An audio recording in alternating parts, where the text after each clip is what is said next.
வாழ்த்துகிறேன். இந்த நாளிலும் மீண்டுமாக உங்களை சந்திப்பதில் நான் மிகுந்த மகிழ்ச்சி அடைகிறேன். நாம் இணைந்து ஒரு பாடலை பாடி கர்த்தர் நமக்கு கொடுத்த வார்த்தையை நாம் தியானிக்கலாமா?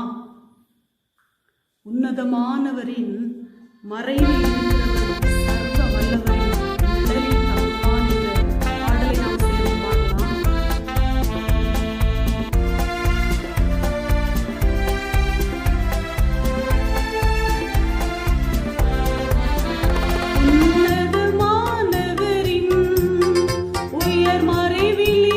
இருக்கிறவர் சர்வ வல்லவரின் நிழலில் தங்குவான் என்ற பாடலை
நாம் சேர்ந்து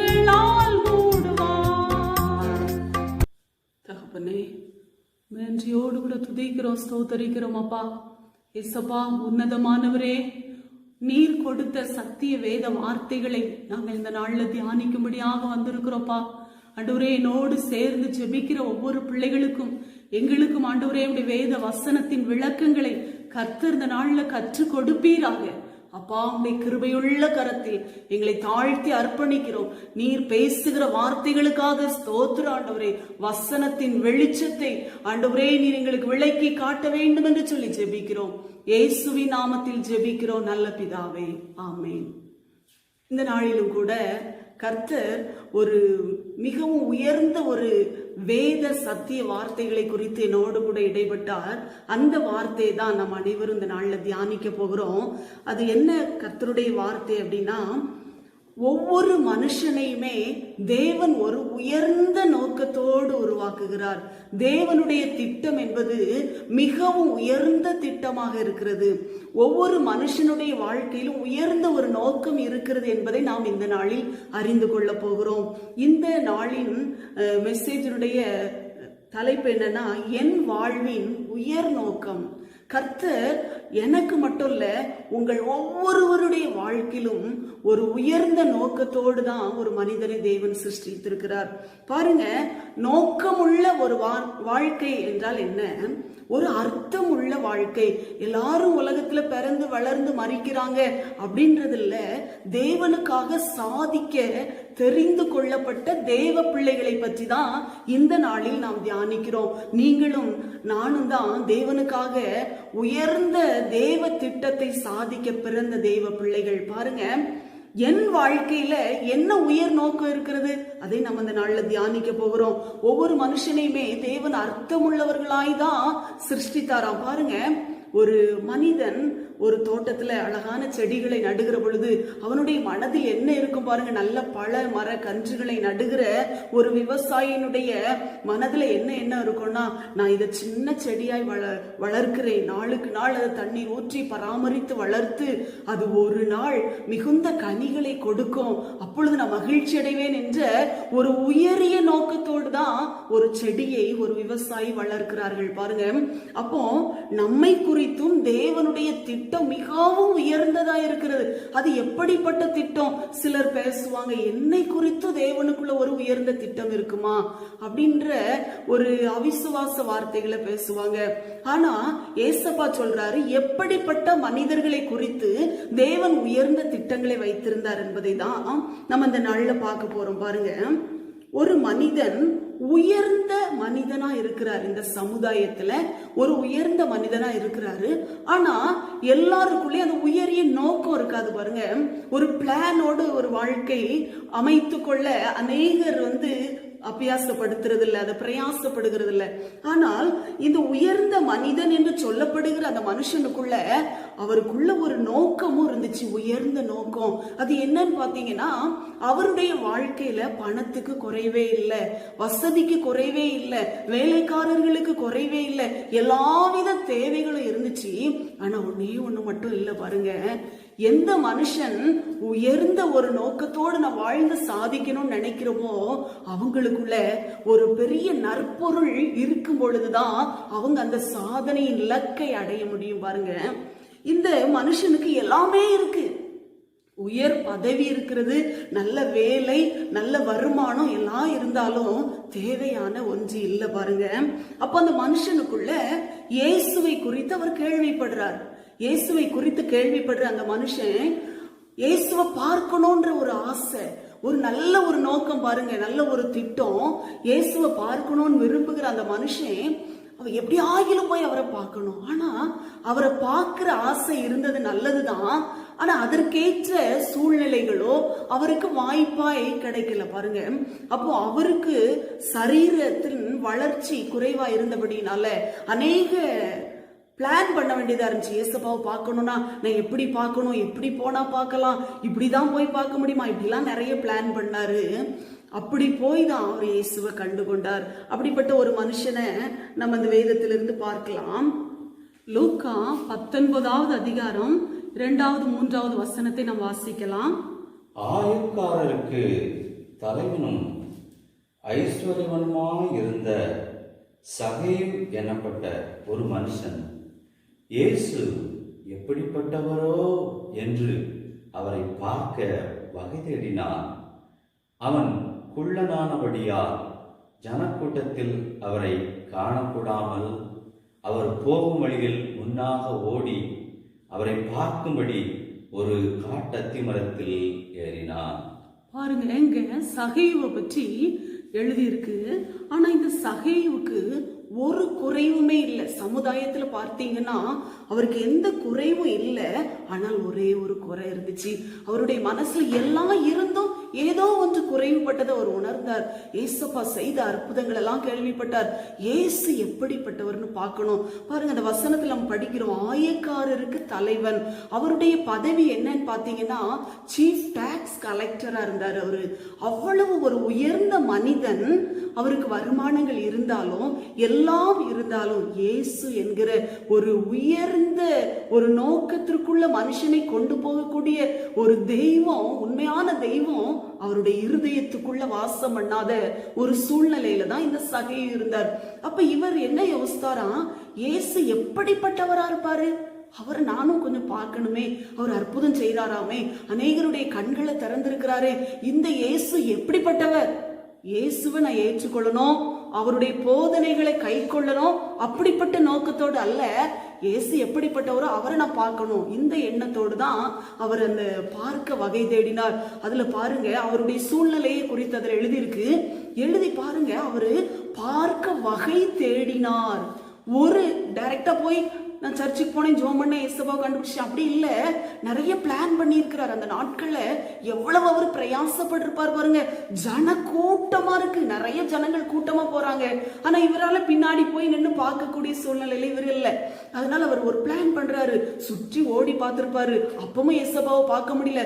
இந்த பக்கம் போனா ஜன கூட்டம், இந்த சைடு போனா ஜன கூட்டம், முன்னாக நான் ஓடுவேன். அவர் தனக்குள்ள ஒரு உயர் நோக்கத்தை பாருங்க, அந்த மனுஷனுக்குள்ள ஏசப்பா இப்பதான் வைக்க ஆரம்பிக்கிறாரு. நீங்க ஏசப்பாவை தேட ஜெபிக்க பிரயாசமே படாம நான் உட்கார்ந்துருந்து ஜெபம் பண்ணாலே ஏசப்பா அற்புதம் செய்யணும்னு நம்ம நினைக்க கூடாது. பாருங்க, இந்த சீஃப் டாக்ஸ் கலெக்டருக்குள்ள தேவன் இந்த ஒரு பிளான வைக்கிறார் பாருங்க. ஏசப்பாவை நான் எப்படியாவது இன்னைக்கு பார்ப்பேன், எப்படியாவது நான் அவரை பார்க்கணும்னு பின்பக்கமா பார்த்தாரு, சைட்ல எல்லாம் போய் பார்த்தாரு. ஆனா இடம் கிடைக்கல. அவர் என்ன பிளான் பண்ணாரு பாருங்க, முன்னாக ஓடினாராம். போகிற வழியில முன்னாக ஓடி அப்படி கூட ஏசப்பாவை பார்க்க முடியல. நம்மளை கண்டுகிட மாட்டார் போல் இருக்கே, நம்ம சூழ்நிலையை குறித்தா யார்கிட்டையும் நம்ம சொல்லவும் முடியல. இவ்வளவு உயர் அதிகாரி ஏன் இப்படி சுத்தி சுத்தி ஓடுறாருன்னு நினைப்பாங்க.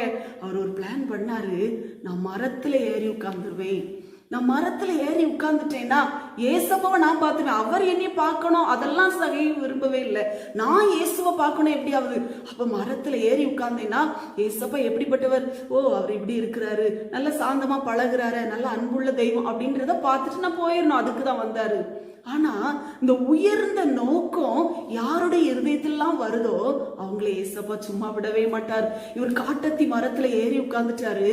ஆனா ஏசு அந்த வழியே போறாரு. ஏன்னா ஏசப்பாக்கு முன்னாடி இவர் போயிட்டாரு பாருங்க. ஏசப்பா போன உடனே அப்படி சடனா அந்த மரத்தடியில கீழே நிக்கிறாரு. ஏசப்பா நின்று அண்ணாந்து பாக்குறாரு.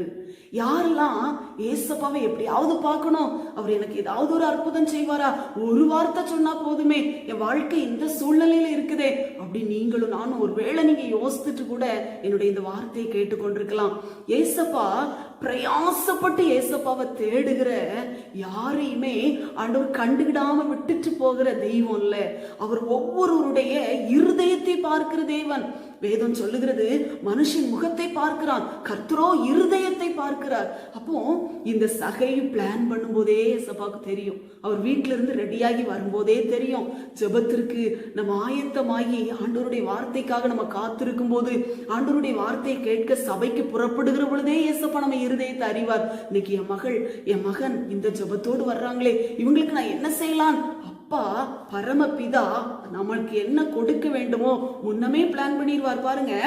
அதே போல கேட்கிறவங்க நம்ம பெற்றுக்கொள்கிறோம், தேடுகிறவர்கள் கண்டடைகிறார்கள் என்று வேதம் சொல்லி இருக்கிறது.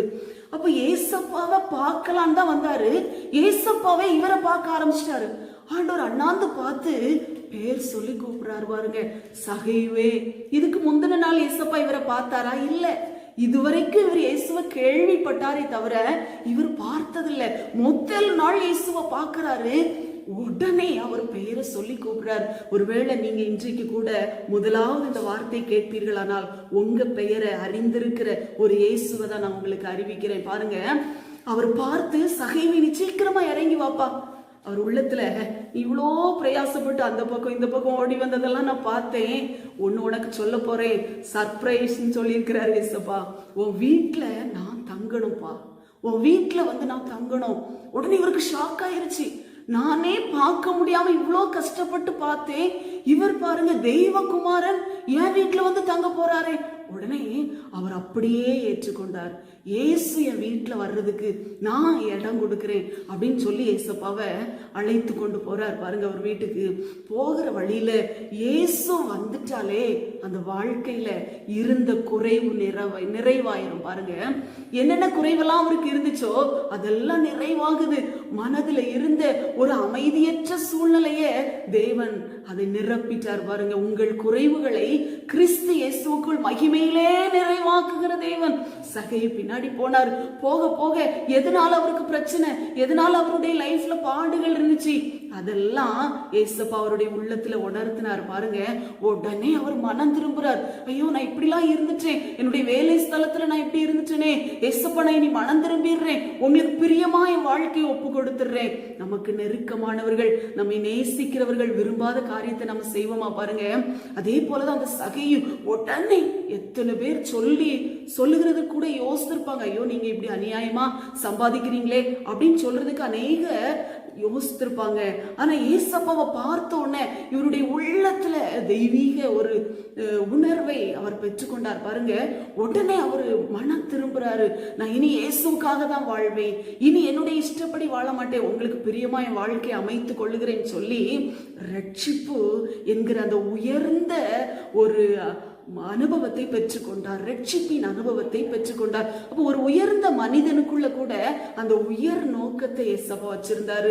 ரட்சிக்கப்பட்டு அவர் வேலை ஸ்தலத்திலும் அவர் இருக்கிற இடத்திலும் சமுதாயத்திலும் ஏசப்பாவுக்கு சாட்சியாய் வாழ்ந்தார் என்றுதான் நாம் பார்க்கிறோம் பாருங்க. அப்போ இந்த சகைவுக்குள்ள ஒரு உயர் நோக்கம் இருந்தது, நிறைவேறிடுச்சு பாருங்க. அடுத்து நம்ம பார்க்க போறோம்னா ஒரு சாதாரண மனிதன், ஒரு உயர்ந்த மனிதன் தான் உயர்வான இயேசுவின் அன்பை ருசிக்க முடியுமா அப்படின்னு ஒரு சிலருக்குள்ள கேள்வி வரலாம். ஆனா அப்படி இல்லை பாருங்க. சாதாரண மனிதன் ஆனா ஜெபிக்கிற ஒரு மனிதன், அந்த மனிதனை பற்றி நம்ம பார்க்கலாம் பாருங்க. அவருடைய சில குடும்பங்கள்ல சொல்லுவாங்க, இந்த குழந்தை பிறந்ததுல இருந்து எங்க குடும்பத்துல சூழ்நிலை இப்படி இருக்கு. சிலர் சொல்லுவாங்க, இந்த குழந்தை பிறந்ததுக்கு அப்புறம் தான் எங்க ஃபேமிலி நல்லா இருக்கு. இப்படிலாம் சொல்லுவாங்க. பழைய நாட்கள்ல பெற்றோர்கள் ஒவ்வொரு குழந்தைகளை குறித்து ஒரு காரியத்தை சொல்லுவாங்க. ஆனா இந்த குழந்தை பிறந்ததுல இருந்தே அந்த தாய்க்கு மிகுந்த துக்கம், ரொம்ப வேதனையான சூழ்நிலையில தான் அந்த குழந்தை பிறந்துச்சு. அப்போ கண்ணீரோடு இருந்து அந்த குழந்தையை வளர்க்கும் போது அந்த தாய் சொல்லி கொடுத்தாங்க, எவ்வளவு துக்கத்தோட உன்னை பெற்றெடுத்தேன் மகனே அப்படின்னு. ஆனா இந்த தாய்க்குள்ள ஒரு ஜெபிக்கிற ஒரு நல்ல ஒரு குணாதிசயம் இருந்திருக்கும் நான் நம்புகிறேன். அதனாலதான் அந்த மகனுக்குள்ள ஜெபிக்கிற ஒரு சுபாவம் வந்துச்சு. எவ்வளவு துக்கத்தின் மத்தியில உன்னை பெற்றெடுத்தேன்ப்பா, இப்படிலாம் இருக்குதுன்னு அவங்க அநேக காரியங்களை சொல்லி ஜெபிக்கவும் கற்றுக் கொடுத்திருந்தாங்க. அப்போ இந்த மகன் நினைக்கிறாரு, என்னுடைய சகோதரர்கள்லாம் இருக்கிறாங்க, ஆனா எனக்குள்ள ஒரு உயர்ந்த நோக்கம் இருக்கு. இந்த சாதாரண ஜெபிக்கிற மனுஷனுக்குள்ள என்ன நோக்கம் இருந்துச்சா, என்னுடைய எல்லைகள் இவ்வளவு எனக்கு போதும் அப்படின்ற எண்ணம் இல்ல, என்னுடைய எல்லைகள் விஸ்தாரமாகணும். ஏசப்பா சொல்லியிருக்காரு, உன் எல்லையை விஸ்தாரமாக்குவேன்னு சொல்லி. ஏசப்பா என் எல்லையை விஸ்தாரமாக்கணும் அப்படின்ற ஒரு வாஞ்ச இந்த மனுஷனுக்குள்ள இந்த உயர்ந்த நோக்கமா இருந்துச்சு. அது ஜபமா மாறிடுச்சு பாருங்க.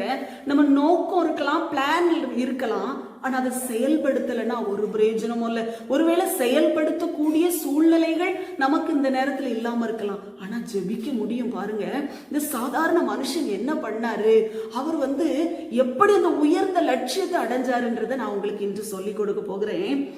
1 நாளாகமத்துல இந்த மனுஷனை குறித்து எழுதியிருக்கு. 4ஆம் அதிகாரம் 9வது 10வது வசனத்தை நம்ம வாசிக்கலாம். யாபேஸ் தன் சகோதரரை பார்க்கிலும் கண் பெற்றவனாயிருந்தான். அவன் தாய், நான் துக்கத்தோடே அவளை பெற்றேன் என்று சொல்லி அவனுக்கு யாபேஸ் என்று பெயரிட்டாள். யாபேஸ் இஸ்ரவேலின் தேவனை நோக்கி, தேவரீர் என்னை ஆசீர்வதித்து என் எல்லையை பெரிதாக்கி உமது கரம் என்னோடு இருந்து தீங்கு என்னை துக்கப்படுத்தாதபடிக்கு அதற்கு என்னை விலக்கி காத்தருளும் என்று வேண்டிக் கொண்டான். அவன் வேண்டிக் கொண்டதை தேவன் அருளினார். இந்த சாதாரண மனுஷனை பாருங்க, ஜெபிக்கிற ஒரு மனுஷனா இருந்தார். சிலர் சொல்லுவாங்க, எங்க அப்பாவுக்கு இந்த கஷ்டம் வந்துச்சு, ஒருவேளை எனக்கும் இந்த கஷ்டம் வருமோ, எனக்கு எங்க அம்மாவுக்கு இந்த பிரச்சனை இருந்துச்சு, என் மகளுக்கு இந்த பிரச்சனை வருமோ, அப்படி கண்ணீர் வடிக்கிற அநேக பெண்களை, அநேக குடும்பங்களை நம்ம இன்னைக்கு பார்க்கிறோம் பாருங்க. அந்த பயத்திலே இருப்பாங்க, ஒருவேளை அது மாதிரி தான் நடக்கும். அப்போ உன்னை பெற்றெடுக்கும் போது துக்கத்தோட தான் பெற்றெடுத்தேன், ஒருவேளை தீங்கு இன்னும் உன்னை தொடர்ந்து கொண்டே இருக்குமோ, உன் வாழ்க்கையில தீமையான காரியங்கள் நடக்குமோன்னு அவங்க அம்மா அவனோடு பேசின வார்த்தைகள் அவனுக்குள்ள ஒரு கவலையா இருந்துச்சு. அதை என்ன பண்ணாரு பாருங்க, இத போய் எங்கேயாவது கேட்டு அதற்குரிய ரீசன் என்னன்னு பார்த்து அப்படி சோர்ந்து போய் அவர் படுத்துறல. எந்த தீங்கா இருந்தாலும் ஏசப்பாவால அதை மாற்ற முடியும், என் ஜெபத்தால கர்த்தர் நிச்சயமா அதை மாற்றுவாருன்னு அவருடைய இருதயத்துல இருந்த அந்த உயர்ந்த நோக்கத்தை ஜபமா மாற்றினாரு. அப்பதான் அவர் சொல்றாரு பாருங்க, அவர் கூட சகோதரர்கள்லாம் பிறந்திருக்கிறாங்க, ஆனா அவரு கனம் பெற்றவரா தான் இருக்கிறாரு. ஆனால் அவருடைய விருப்பம்லாம் என்ன பாருங்க, தேவரீ என்னை ஆசீர்வதித்து, என்னை இன்னும் ஆசீர்வதிங்க, ஆசீர்வதித்து என் எல்லையை பெரிதாக்குங்க. இதே அளவுல நான் இருக்க விரும்பல, என்னுடைய வாழ்நாள் முழுசும் நான் இந்த லெவல்லையும் நான் வாழ்ந்து மறிக்க விரும்பல, என் எல்லையை கொஞ்சம் பெரிதாக்கி கொடுங்கப்பா. ஏசப்பாட்ட கேட்கிறாரு, என் எல்லையை பெரிதாக்கி, என் எல்லை பெரிதாகும் போது உங்க கரம் என்னை விட்டு போயிடக்கூடாது, உங்க கரம் என் கூடவே இருக்கணும், உமது கரம் என்னோடு இருந்து தீங்கு என்னை துக்கப்படுத்தாதபடிக்கு, தீங்கு எனக்கு வரக்கூடாது ஏசப்பா. எல்லை பெரிதாகும் போதும் நீர் என்னை ஆசீர்வதிக்கும் போதும் தீங்கு என்னை துக்கப்படுத்தாதபடிக்கு அதற்கு என்னை விலக்கி காத்தருளும் என்று வேண்டிக் கொண்டார். அப்போ பரலோகத்தின் தேவனை நோக்கி, ஒருவேளை நான் இப்படிலாம் இருக்கணும், அப்படிலாம் நான் பிளான் பண்றேன், என்னுடைய எதிர்காலம் எப்படி இருக்கணும், ஒரு வாலிப மகனாகவோ வாலிப மகளாகவோ நீங்க இருந்தீங்கன்னா என்னுடைய எதிர்காலம் இப்படி இருக்குமா, இப்படிலாம் நான் விரும்புறேனே அப்படின்னு நீங்க நினைச்சீங்கன்னா, மனிதர்களிடத்துல சொல்றதை விட முழங்கால் படிட்டு இந்த யாபேசை போல ஏசப்பாட்ட சொல்லுங்க, ஏசப்பா என்னுடைய எதிர்காலம் இப்படி இருக்கணும்னு விரும்புறேன், நீங்க என்னை ஆசீர்வதிச்சீங்கன்னா நான் உங்களுக்கு பிரயோஜனமான வாழ்க்கை வாழ்வேன்ப்பா. அப்படி பொருத்தனையோடு நீங்க ஜெபம் பண்ணீங்கன்னா பரலோகத்தின் தேவன் பாருங்க, இவருடைய பேக்ரவுண்ட் பற்றி அதிகமா போடல. இவர் துக்கத்தோடு தாய் பெற்றெடுத்தாங்க. இதுதான் இவருடைய பின்பக்கத்தை நம்ம பார்க்கிறோம் பாருங்க இவருடைய. அப்போ இந்த காரியத்துல அவர் சொல்றாரு, என்னை விலைக்கு காத்தருளும், என்னை ஆசீர்வதியும், என் எல்லையை பெரிதாக்கும். அப்படி ஜெபம் பண்ணாரு. ஏசப்பா அந்த ஜெபத்தை கேட்டாரா இல்லையா பாருங்க. அவன் வேண்டிக் கொண்டதை தேவன் அருளினார். அவன் என்ன வேண்டிக் கொண்டானோ அதை அப்படியே செய்கிறவர் தான் நம்ம பரமபிதா. நாம் எதையாகிலும் அவருடைய சித்தத்தின்படி கேட்டால் அவர் நமக்கு நிச்சயமாய் செவி கொடுக்கிற தேவன்.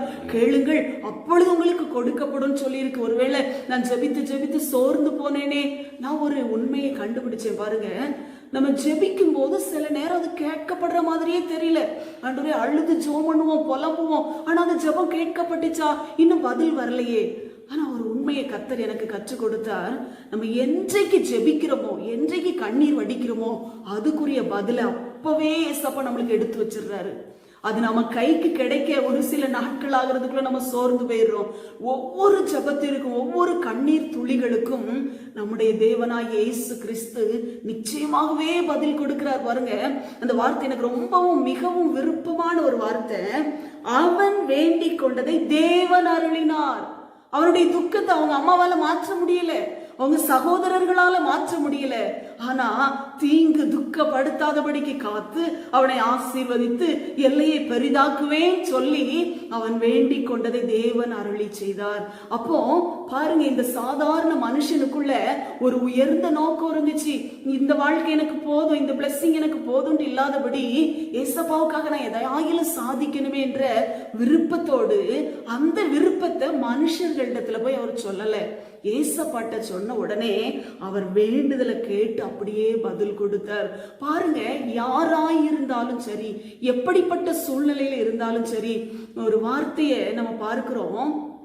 பெரிய காரியங்களை நீ எதிர்பார், பெரிய காரியங்களை சாதிக்கப்பார். வில்லியம் கேரி என்ற தேவ மனிதன் சொல்லி இருக்கிறாரு. அவர் தேவனுக்காக சாதித்த ஒரு மனிதன். பெரிய காரியங்களை எதிர்பார்க்கணுமா ஏசப்பாட்ட இருந்து? பெரிய காரியத்தை நான் சாதிப்பேன் நினைக்கணுமா? சில தாய்மார்கள் என்கிட்ட சொல்லுவாங்க, ஐயோ இத்தனை வருஷம் வாழ்ந்தேன், பிள்ளைகளை வளர்த்தேன், என்னுடைய வேலைகள் எல்லா காரியங்களையும் பார்த்தேன், ஆனா நான் ஒன்னும் சாதிக்கலையே. அப்ப நான் சொல்லுவேன், நீங்க இதுவரை சாதிக்காததை ஜெபிக்கும் போது சாதிக்க முடியும். அதை தான் நான் உங்களுக்கு மூன்றாவதாக ஒரு காரியத்தை சொல்ல போறேன். அழிந்து போகிற ஆத்துமாக்களுக்காக ஜெபிக்கிற ஒரு காரியத்துல நீங்களும் நானும் இணைந்து கொண்டோம்னா ஆண்டவர் ஒரு பெரிய ஆசீர்வாதத்தை தருவார். ஒரு ஆத்துமாவை நம்ம பாவத்திலிருந்து, சாபத்திலிருந்து விலைக்கு காத்து அந்த ஆத்தும ரட்சிப்புக்காக நம்ம ஜெபிக்கும் போது பாருங்க, பரலோகத்தில் நம்முடைய பலன் மிகுதியாயிருக்கும் வேதம் சொல்லி இருக்கிறது. அப்போ ஒரு சின்ன ஒரு காரியத்தை நான் உங்களுக்கு சொல்றேன். அதை பார்த்தீங்கன்னா, நீதிமொழிகள்ல ஒரு சின்ன ஒரு அற்பமான ஜந்து அது என்ன வேலை செஞ்சுச்சு பாருங்க. அதுக்குள்ள ஒரு நோக்கம் ஆண்டவர் எப்படி கொடுத்திருந்தாரு. நீதிமொழிகள் 30வது அதிகாரம் 28வது வசனத்தை படிக்கலாம். தன் கைகளினால் வலையை பின்னி அரசர் அரண்மனைகளில் இருக்கிற சிலந்தி பூச்சியுமே. பாருங்க, தன் கைகளினால் அது வலைய பின்னி அரசர் அரண்மனையில போய் இருந்துச்சான். அதனுடைய உயர்ந்த நோக்கத்தை பாருங்க. பாத்தீங்கன்னா அது ஒரு சின்ன சிலந்தி பூச்சின்னு போட்டிருக்கு. அது எல்லாருக்குமே தெரியும். அதனுடைய கைகள் கால்கள்லாம் ரொம்ப பலம் வாய்ந்ததோ, ஏதோ ஒரு ஆயுதத்தை தூக்கிட்டு அப்படிலாம் அந்த அரண்மனைக்குள்ள போகல. ஆனா சின்ன ஒரு பூச்சியா இருந்தா கூட அது அரசர் அரண்மனையில போய் குடியிருக்க என்ன காரணம் தெரியுமா? தன் கைகளினால் வலையை பின்னுதான், பிரயாசப்படுது. அந்த உயர்ந்த நோக்கத்தை அடையிறதுக்கு ராஜ அரண்மனையில போய் நான் குடியிருப்பேன்னு எவ்வளோ பிரயாசப்பட்டு அந்த காரியத்தை சாதிக்குது பாருங்க. நான் அதை யோசித்து பார்த்தேன். ரொம்ப எனக்குள்ள சின்ன பூச்சிக்குள்ள ஆண்டவர் எவ்வளோ பெரிய ஒரு திட்டத்தை வச்சிருக்கிறாரு பாருங்க. அதே போலதான் ஜெபிக்கிற நீங்களும் நானும் தேவனுக்காக பெரிய காரியங்களை சாதிக்க முடியும். இன்றைக்கு அநேக வாலிபர்கள், சிறுவர்கள் இயேசுவின் அன்பை அறியாம பாவத்துல இருக்கிற ஜனங்களை பார்க்கிற பொழுது, நம்முடைய பிள்ளைகளை போல, நம்முடைய சகோதரர்களை போல இருக்கிறவர்களை பார்க்கிற பொழுது, ஜெபிக்கிற, வேதத்தை வாசிக்கிற தேவ பிள்ளைகளாகிய நமக்குள்ள வர வேண்டிய ஒரு வாஞ்சை என்னன்னு பாத்தீங்கன்னா, ஜெபிக்கணும், அவர்களுக்காக அழுது ஜெபிக்கணும். ஆண்டவரே, என் குடும்பம், என் உறவினர்கள் இயேசு அறியணுமே, அவங்க அந்த பரலோக பாக்கியத்தை பெற்றுக்கொள்ளணுமேன்னு நீங்களும் நானும் ஜெபித்தா பரலோக ராஜ்யத்துல மிகுந்த பலன் உண்டாயிருக்கும். அதற்காக எப்படி ஜெபிக்கிறது? நான் ஜெபம் பண்ணி ஏசப்பா கேட்பாரா? பாருங்க, நிச்சயமா கேட்பார். ஒரு தேவ மனுஷனை பற்றி நான் உங்களுக்கு சொல்றேன். பேசன் அப்படின்ற ஒரு தெய்வ மனுஷன். இந்த பேசன்ற தெய்வ மனுஷன் என்ன பண்ணுவாராம், இரவெல்லாம் தேவ சமூகத்துல முழங்கால் படியிட்டு அழுது அழுது ஜெபிப்பாராம். அழுது அழுது ஆத்துமாக்களை ரட்சிங்க ஆண்டவரே, அழிந்து போகிற ஆத்துமாக்களுடைய பாரம் அவரை நெருக்கிற பொழுது, ஆண்டவரே அழிந்து போகிற ஆத்துமாக்களை ரட்சிங்க. முதலாவது நம்ம பார்த்தோம், இயேசுவை பார்க்கணும்னு அவர் வகை தேடினார். இயேசப்பாவை கண்டுபிடிச்சு ரட்சிப்பை பெற்றுக்கொண்டார். அதே போல அடுத்து பாத்தீங்கன்னா, என்னுடைய எல்லை பெரிதாக்கி என்னை ஆசீர்வதிங்க, எனக்கு தீங்கு வரக்கூடாதுன்னு ஜெபம் பண்ணார். அவருடைய ஜெபத்தை இயேசப்பா கேட்டார். ஆனா இந்த தேவ மனிதன், இந்த உலகத்துல நம்மை போல மனுஷனாகவே வாழ்ந்த ஒரு தேவ மனிதன் இரவு நேரம்லாம் முழங்கால நின்று கண்ணீர் வடிப்பாராம், ஆத்துமாக்களை ரட்சிங்க ஆண்டவரே. அப்போ இவருடைய வார்த்தையும் இவருடைய ஜெபமும் வித்தியாசமா இருக்கிறத ஒரு பெண் கவனிச்சாங்க. இவர் இவ்வளவு அழகா ஜெபிக்கிறாரே, இவ்வளவு அர்த்தமா ஜெபிக்கிறாரே, சில அலங்காரமான ஜெபத்தை குறித்தல்ல, அழுது கொண்டு ஜெபிக்கிற ஜெபத்தில் ஒரு வல்லமை இருக்கு பாருங்க. அப்போ இந்த வித்தியாசமான ஜெபம் எனக்கு ரொம்ப பிடிச்சிருக்கு, நானும் இவரை போல ஜெபிக்கணும் அப்படின்னு விரும்பின அம்மா அந்த தெய்வ மனுஷன்ட்ட போனாங்களாம். நீங்க எப்படி ஜெபிக்கிறீங்க? அதுல ஒரு துண்டு பிரதி இருந்தா, அதுல ஒரு இது இருந்தா, ஒரு ஜெராக்ஸ் மாதிரி போட்டு எனக்கு கொடுங்களேன், நானும் அது மாதிரி ஜெபிக்கிறேன் அப்படின்னு. அப்போ அந்த தகப்பனார் சொன்னாராம், அந்த தேவ ஊழியக்கார் சொன்னாராம், நான் ஒரு பிரதியை வச்சோ ஒரு ப்ரேயர் பாயிண்ட் வச்சோ நான் தொடர்ந்து அதனால நான் இப்படி ஜெபிக்க பழகலை. இப்போ சில நேரங்களில் பாருங்க, ஆரம்ப நாட்கள்ல ஒரு சில காரியங்களுக்காக ஜெபிக்கும் போது நம்ம ப்ரேயர் பாயிண்ட்கள் வச்சு ஜெபிக்கிறோம். ஆனா அந்த ஆத்தும பாரம் வரும்போது பாத்தீங்கன்னா தேவனே அந்த ஜெப ஆவியை நமக்குள்ள ஊற்றுவார். அப்ப அவர் கண்ணீரோடு அழுது ஜெபிக்கிறதெல்லாம் அவர் தேவ பரிசுத்த ஆவியானவரே நமக்குள்ள கிரியை நடப்பித்து அதன் மூலமாய் வருகிற ஜெபம். அதனால அவர் சொன்னாரா, நான் உங்களுக்கு ஒரு பிரதி கொடுக்க முடியாதம்மா, நான் ஜெபம் பண்ண இடத்துல பாத்தீங்கன்னா என்னுடைய 2 முழங்கால்களும் ஊஞ்சி 2 குழியே விழுந்திருக்குமா அந்த இடத்துல. அப்படி ஜெபித்துதான் கற்றிருக்கிறேன். ஆனா என் ஜெபம் என்ன ஆகுதுன்னா, காற்று மண்டலத்துக்குள்ள போகும், அது காற்று மண்டலத்துக்குள்ள போய் பின்னாடி பரலோகத்துக்குள்ள போயிருது. அதனால உங்களுக்கு ஒரு பிரதி கொடுக்க முடியாதுன்னு சொன்னாராம். பாருங்க, அவருக்குள்ள எவ்வளவு ஒரு ஆத்தும தாகம். அது ஏசப்பா சமூகத்துல ஒரு ஆத்துமா ரட்சிக்கப்படணும்ன்ற அந்த பாரத்தை நமக்குள்ள தேவன் வைக்கும் போதுதான் அது ஜெபமா வரும். அப்ப ஆண்டவருடைய சமூகத்துல அழிந்து கொண்டிருக்கிற ஆத்துமாக்களுக்காக நீங்களும் நானும் ஜெபிக்கணும். நம்ம வேதம் வாசிக்க ஆரம்பிச்சிட்டோம், ஜெபிக்க ஆரம்பிச்சிட்டோம், இனி ஒன்னும் தேவையில்லைன்னு இல்லை. நம்ம பெற்றுக்கொண்ட இந்த ரட்சிப்பை, ஒரு உலக மனிதர்களை பாருங்க, நான் பெற்றுக்கொண்ட இன்பத்தை இந்த வையகம் பெற்றுக்கொள்ளணும்னு விரும்புறாங்க. அப்போ ரட்சிப்பின் சந்தோஷம் யாரும் கொடுக்க முடியாத, யாராலும் எடுக்க கூடாத ஒரு சந்தோஷத்தை ஏசப்பா நம்ம உள்ளத்துல வச்சிருக்கிறாரே. இந்த சந்தோஷம் இல்லாம கண்ணீர்ல வாழ்கிற ஜனங்கள், பெண்கள் எத்தனை பேர் இருக்கிறாங்க, எத்தனை வாலிபர்கள் இருக்கிறாங்க வழி தெரியாம, எத்தனை சிறுவர்கள் இருக்கிறாங்க. அந்த சின்ன வயசுல அந்த சின்ன செடிக்கு தண்ணி ஊற்றி ஊற்றி வளர்த்து அது பெரிய கனிதரு மரமாய் மாறினது போல சிறுவர்களுக்காக, வாலிபர்களுக்காக, பெரியவர்களுக்காக ஜெபிக்கிற ஆத்ம பாரத்தை எனக்கும் தாங்க ஏசப்பா. நம்ம கேட்கலாமா? ஆண்டோடைய சமூகத்துல கண்களை மூடி ஜெபிக்கலாம். தகப்பனே, நன்றியோடு கூட துதிக்கிறோம், ஸ்தோத்தரிக்கிறோம் அப்பா. என் வாழ்வில் உயர் நோக்கம் என்கிற இந்த வார்த்தையை கொண்டு நீர் எங்களோடு கூட பேசின வார்த்தைகளுக்காக ஸ்தோத்திரம் ஆண்டவரே. ஒருவேளை ஒரு திட்டமில்லாத வாழ்க்கை எங்களுக்குள் இருக்கிறதா, ஒரு பிளானே இல்லாம நாங்க வாழ்ந்துட்டு இருக்கிறோமா ஆண்டவரே? இலக்கையை நோக்கி ஓட வேண்டும் என்று வேதம் சொல்லி இருக்கிறதப்பா. ஒரு திட்டத்தோடு தான் நீங்க எங்களை உருவாக்கி இருக்கிறீங்க, இந்த உலகத்திற்கு எங்களை அனுப்பி இருக்கிறீங்க ஏசப்பா. அந்த தேவ திட்டத்தை நிறைவேற்றி முடிக்காம நாங்க உங்க சமூகத்திற்கு வரக்கூடாது ஏசப்பா. ஆண்டவரே, ஜெபம் பண்ணின ஆண்டவரே, உம்மை தேடின சகேவுக்கு அந்த ரட்சிப்பை கொடுத்தீங்களே ஏசப்பா. ஆண்டவரே, யாபேஸ் ஜெபித்த பொழுது தீங்கு அவரை துக்கப்படுத்தாதபடி காத்து கொண்டீங்களே ஆண்டவரே. இந்த பேசன் என்ற தேவ மனிதன் ஜெபித்த பொழுது அநேக அழிந்து கொண்டிருக்கிற ஆத்துமாக்களை உடைய மந்தையில சேர்த்தீரே ஏசப்பா.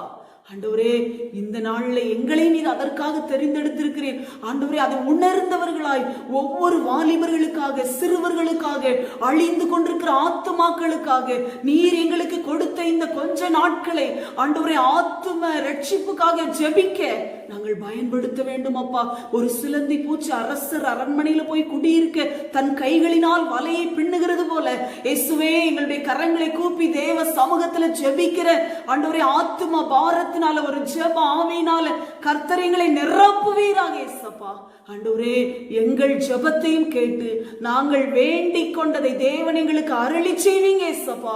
நாங்க விசுவாசிக்கிறோம். இந்த நாள்ல நம்பிக்கையோடு கர்த்தருடைய வார்த்தையை கேட்டு என்னென்ன காரியங்கள் தன் குடும்பத்தில் நடக்க வேண்டும், யார் ரட்சிக்கப்பட வேண்டும், எந்த தீங்கு என் குடும்பத்தை விட்டு நீங்க வேண்டும், என்னுடைய என்ன குறைவு என் குடும்பத்தில் ஆண்டவரே மாற வேண்டும் என்று சொல்லி ஜெபிக்கிறார்களோ அவர்களுடைய வாழ்க்கையிலும் வேண்டிக் கொண்டதை கர்த்தர் அருளி செய்யுங்க.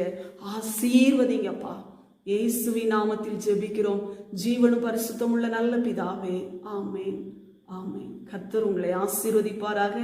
ஆமேன். Subscribe to my channel.